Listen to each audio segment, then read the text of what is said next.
¿Qué sucede cuando los hombres que luchan juntos por la libertad terminan asesinándose entre sí?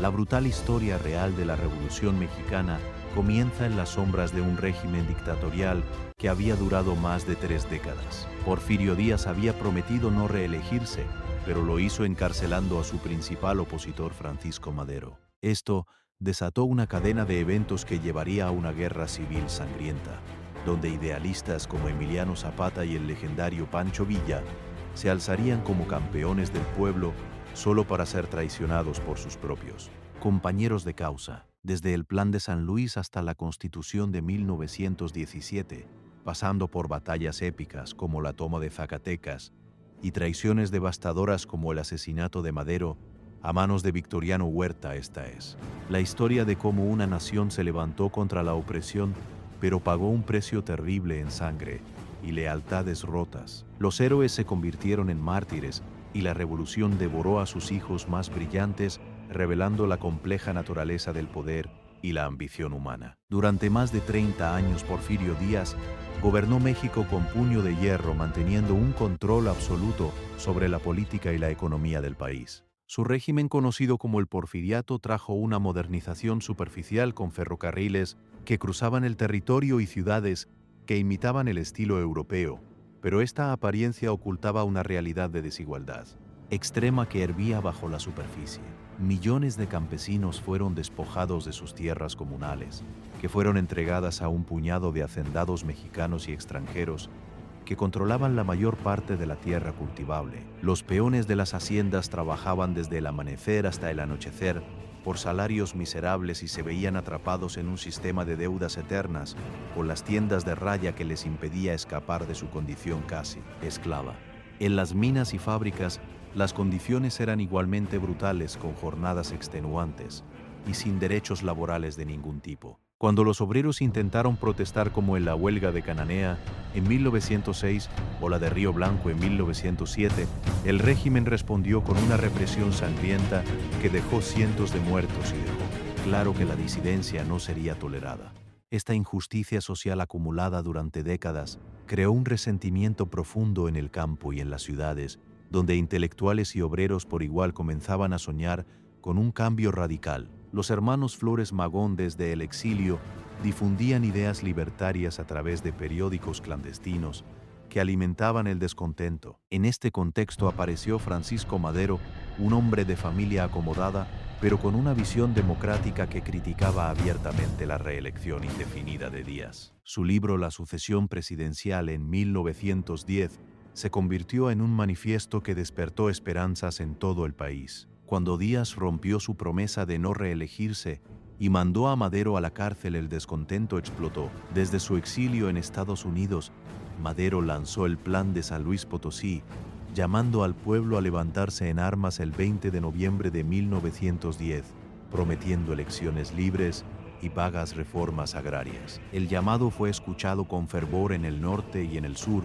donde líderes locales comenzaron a organizar grupos armados. Nadie podía imaginar entonces que esta revuelta política se transformaría en una revolución social que cambiaría para siempre la historia de México y de toda Latinoamérica. El porfiriato había sembrado las semillas de su propia destrucción, y ahora la cosecha sería de sangre y fuego. Las tensiones acumuladas durante 30 años de dictadura estaban a punto de estallar en una conflagración que consumiría a una generación entera y revelaría tanto lo mejor como lo peor de la naturaleza humana en su lucha por el poder y la justicia.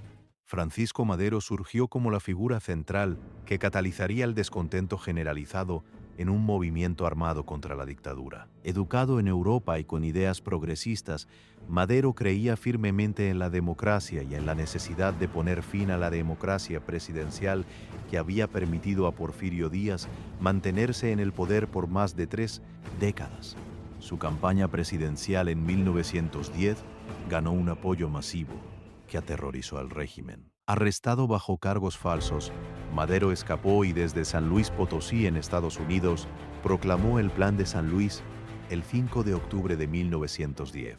Este documento no solo declaraba nulas las elecciones fraudulentas, sino que establecía el 20 de noviembre como el día para iniciar la revolución armada. El plan prometía restaurar la democracia, devolver la tierra a los pueblos y respetar las libertades individuales, aunque sus propuestas agrarias eran aún vagas y moderadas.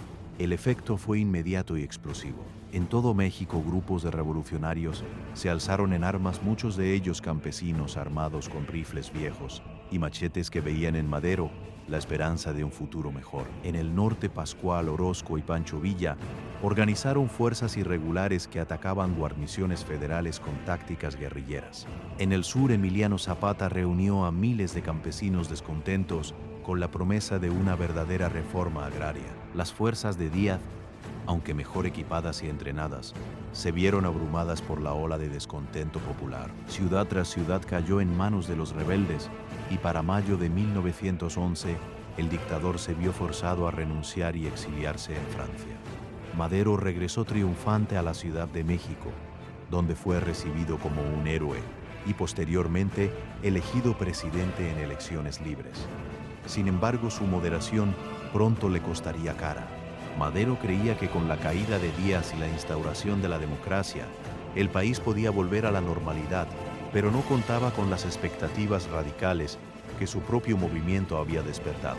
Emiliano Zapata se sintió traicionado cuando Madero no implementó inmediatamente la devolución de tierras y proclamó el Plan de Ayala en 1911, exigiendo una reforma agraria profunda y denunciando a Madero como un nuevo dictador. Mientras tanto, en el norte, Pancho Villa y Pascual Orozco también comenzaron a distanciarse del nuevo gobierno. Madero se encontró atrapado entre los conservadores que querían preservar el statu quo y los revolucionarios radicales que demandaban cambios inmediatos. Su presidencia duraría apenas 15 meses, marcada por conspiraciones y levantamientos constantes. La traición definitiva llegaría de uno de sus propios generales, Victoriano Huerta, quien en febrero de 1913 organizó un golpe de Estado conocido como la Decena Trágica, que culminó con el asesinato de Madero y del vicepresidente Pino Suárez. El idealista que había iniciado la revolución fue ejecutado a sangre fría y su muerte desató una nueva fase aún más violenta y caótica de la lucha revolucionaria. Lo que Madero había empezado como una revuelta por la democracia se había transformado en una guerra total por el alma de México, donde las traiciones personales y las ambiciones de poder dominarían el panorama.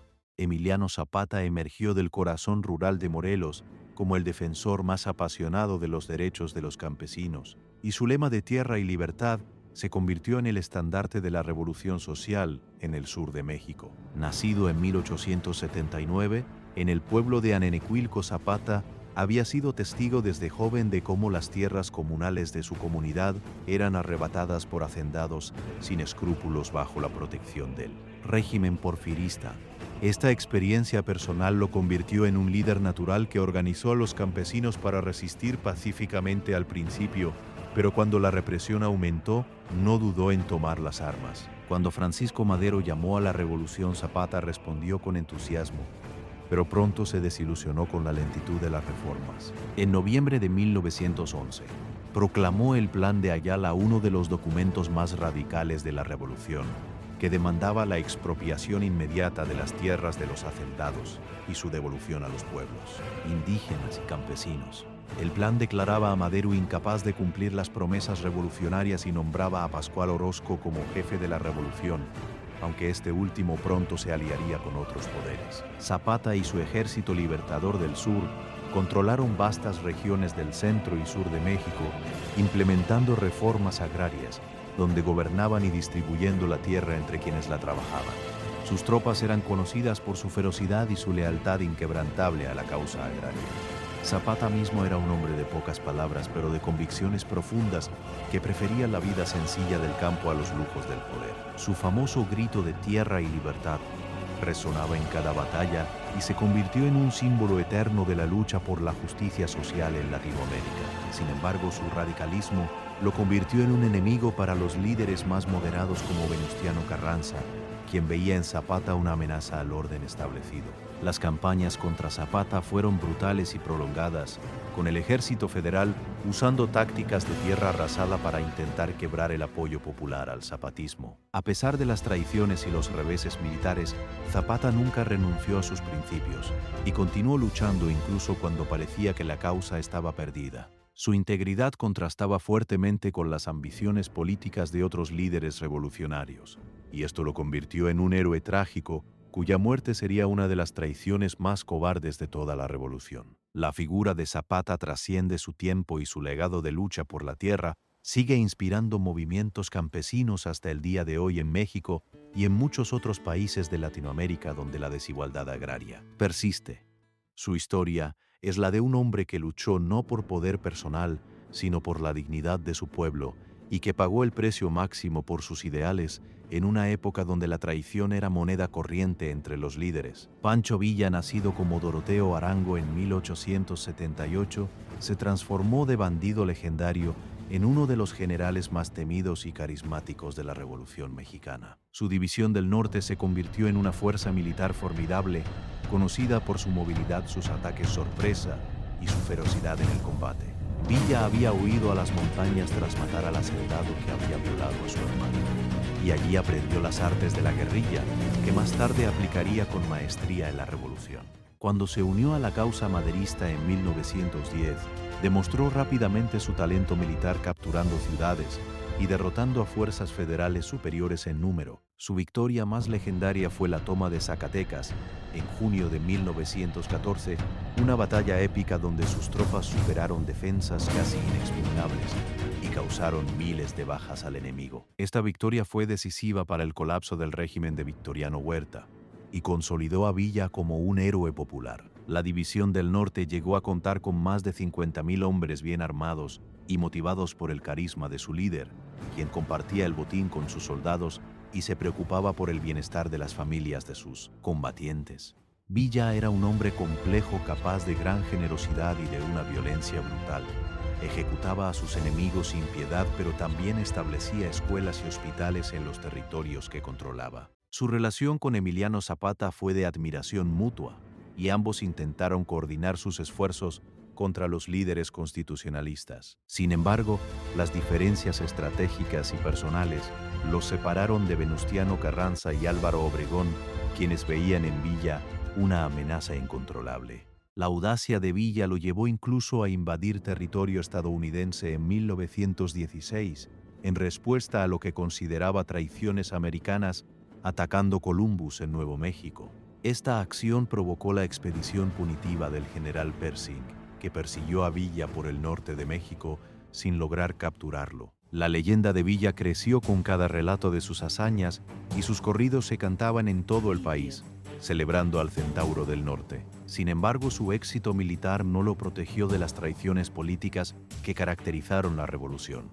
Sus antiguos aliados se volvieron contra él y eventualmente lo marginaron del poder. La vida de Villa después de la revolución fue la de un hombre perseguido que intentó retirarse a una hacienda pacífica, pero sus enemigos no lo olvidarían. Su asesinato en Parral en 1923 marcó el fin trágico de uno de los personajes más coloridos y contradictorios de la historia mexicana. Pancho Villa encarnaba el espíritu indomable del pueblo mexicano, su valentía, su resentimiento y su sueño de una sociedad más justa, aunque sus métodos fueran a menudo salvajes. Su legado perdura en la cultura popular como símbolo de resistencia y rebeldía. La traición más infame de los primeros años de la Revolución fue perpetrada por Victoriano Huerta, un general ambicioso y sin escrúpulos que había servido bajo Porfirio Díaz y luego bajo Francisco Madero. Huerta organizó el golpe de Estado de febrero de 1913, conocido como la Decena Trágica, durante el cual las fuerzas federales, bajo su mando, bombardearon la Ciudad de México y crearon el caos necesario para derrocar al presidente Madero. Tras el arresto de Madero y del vicepresidente José María Pino Suárez Huerta, asumió el poder y ordenó su asesinato el 22 de febrero de 1913. Los cuerpos fueron mostrados públicamente con la explicación falsa de que habían muerto en un intento de fuga. Este acto de barbarie unió a los revolucionarios contra el nuevo dictador y desató la fase más sangrienta de la guerra civil. Venustiano Carranza, gobernador de Coahuila, se levantó en armas proclamando el Plan de Guadalupe, que rechazaba la legitimidad de Huerta y demandaba su derrocamiento. Álvaro Obregón, un brillante estratega del estado de Sonora, se unió a Carranza y pronto demostró su genio militar derrotando a las fuerzas huertistas en varias batallas clave. Mientras tanto, Pancho Villa reorganizó sus fuerzas en el norte y Emiliano Zapata intensificó su campaña en el sur, creando una pinza que asfixió al régimen de Huerta. En julio de 1914, Huerta renunció y huyó al exilio, pero el daño ya estaba hecho. La muerte de Madero había radicalizado la revolución y ahora las facciones revolucionarias que habían luchado juntas contra Huerta comenzaron a dividirse entre sí. Carranza se autoproclamó primer jefe del ejército constitucionalista, pero Villa y Zapata se negaron a reconocer su autoridad demandando una convención que incluyera a todas las facciones. Las rivalidades personales se mezclaban con diferencias ideológicas profundas. Carranza era más conservador en materia agraria, mientras Villa y Zapata representaban las alas radicales del movimiento. Esta fragmentación llevó a una nueva guerra entre los antiguos aliados, donde batallas feroces se libraron a lo largo y ancho del país. La intervención estadounidense complicó aún más el panorama cuando el presidente Woodrow Wilson ordenó la ocupación de Veracruz en 1914 para bloquear el suministro de armas a Huerta. Aunque esta acción fue condenada por todos los revolucionarios mexicanos, también creó tensiones entre las facciones. El caos que siguió al golpe de Huerta reveló la fragilidad de las alianzas revolucionarias y preparó el escenario para las traiciones que vendrían. Miles de personas murieron en batallas innecesarias entre hermanos de causa y el país quedó devastado económicamente y socialmente. Huerta mismo moriría en el exilio en 1916, pero su legado de traición y violencia perduraría como uno de los capítulos más oscuros de la revolución. La Convención de Aguascalientes de 1914 fue un intento fallido de unir a las facciones revolucionarias y evitar una nueva guerra civil, pero terminó profundizando las divisiones y preparando el terreno para años de conflicto fratricida. Convocada inicialmente por Pancho Villa y Emiliano Zapata para contrarrestar el poder de Venustiano Carranza, la convención reunió a representantes de todas las facciones en la ciudad de Aguascalientes. Durante semanas, los delegados debatieron el futuro de México discutiendo reformas agrarias, el rol del ejército y la forma de gobierno. Zapata y Villa formaron una alianza natural basada en sus visiones radicales y en octubre de 1914 la convención depuso a Carranza y nombró a Eulalio Gutiérrez como presidente provisional. Sin embargo, Carranza rechazó la autoridad de la convención y se retiró a Veracruz, donde estableció un gobierno rival con el apoyo de Álvaro Obregón. Las tensiones estallaron en batallas abiertas entre los convencionistas, liderados por Villa y Zapata, y los constitucionalistas de Carranza y Obregón. La rivalidad entre Obregón y Villa era particularmente intensa, ya que ambos eran generales brillantes, pero con estilos completamente diferentes. Obregón era un estratega moderno que usaba trenes blindados y tácticas innovadoras, mientras Villa confiaba en cargas de caballería y lealtades personales. En la batalla de Celaya en 1915, Obregón infligió una derrota devastadora a Villa usando trincheras y ametralladoras que diezmaron las famosas cargas de la División del Norte. Esta derrota marcó el declive militar de Villa. Mientras tanto, Zapata mantenía su control en el sur, pero no podía proyectar poder a nivel nacional. La convención, que había comenzado con esperanzas de unidad, terminó en fracaso absoluto, y México se sumió en una guerra de todos contra todos, donde las traiciones eran constantes. Aliados de ayer se convertían en enemigos mortales por ambiciones personales o diferencias ideológicas. Carranza eventualmente consolidó el poder gracias a la habilidad militar de Obregón y a su pragmatismo político. En 1917, Carranza fue elegido presidente, pero su victoria vino a costa de la fragmentación del movimiento revolucionario original. La Convención de Aguascalientes representa uno de los momentos más trágicos de la revolución, donde el potencial para una transformación unificada se perdió en medio de rivalidades personales y luchas de poder. Las consecuencias fueron años adicionales de violencia y un legado de desconfianza que marcaría la política mexicana por décadas. Los líderes que habían luchado contra la dictadura ahora se mataban entre sí, y el pueblo mexicano pagaba el precio más alto con hambre, destrucción y pérdida de vidas inocentes en un conflicto que parecía no tener fin. Los asesinatos de Emiliano Zapata y Pancho Villa representan el clímax trágico de la Revolución Mexicana, donde los héroes que habían luchado por el pueblo fueron eliminados por traiciones calculadas de sus antiguos aliados. Zapata fue emboscado y asesinado el 10 de abril de 1919 en Chinameca, Morelos, por órdenes de Venustiano Carranza. El coronel Jesús Guajardo fingió desertar al lado zapatista y lo invitó a una reunión donde lo acribillaron a balazos. La noticia de su muerte fue recibida con incredulidad y dolor en todo el sur de México, donde Zapata era venerado como un santo laico. Su cuerpo fue exhibido públicamente para desmoralizar a sus seguidores, pero el zapatismo sobrevivió como movimiento y su legado se mantuvo vivo. El asesinato fue un acto de traición pura, ya que Guajardo había usado la confianza de Zapata contra él mismo. Años más tarde, en 1923, Pancho Villa fue emboscado y asesinado en Parral, Chihuahua, mientras viajaba en su automóvil. Un grupo de sicarios dirigidos por Jesús Salas Barraza lo acribilló junto con varios de sus acompañantes. Aunque el gobierno de Álvaro Obregón negó su participación, la mayoría de los historiadores creen que el asesinato fue ordenado desde las más altas esferas del poder para eliminar a un posible rival político. Villa había aceptado una amnistía y se había retirado a su hacienda de Canutillo, pero su popularidad persistente lo convertía en una amenaza. Estos dos asesinatos marcaron el fin de la era de los grandes líderes revolucionarios y simbolizaron cómo la revolución había devorado a sus propios hijos. Los hombres que habían desafiado a dictadores y ejércitos enteros cayeron víctimas de la traición de aquellos con quienes habían compartido trincheras y ideales. La muerte de Zapata y Villa no solo eliminó a dos de las figuras más carismáticas, sino que también cerró el capítulo de la revolución radical. El poder quedó en manos de líderes más pragmáticos como Carranza y Obregón, quienes institucionalizaron la revolución, pero abandonaron muchos de sus ideales originales. Sin embargo, el sacrificio de estos héroes no fue en vano, ya que sus demandas de justicia agraria y social quedaron inscritas en la Constitución de 1917, aunque su implementación fuera lenta e incompleta. Las traiciones que acabaron con Zapata y Villa revelan la compleja naturaleza humana, donde el miedo al poder de los verdaderos idealistas lleva a los hombres de Estado a cometer actos de barbarie. Sus muertes no silenciaron sus ideas, sino que las convirtieron en mitos que inspirarían generaciones futuras de luchadores sociales en México y en toda Latinoamérica.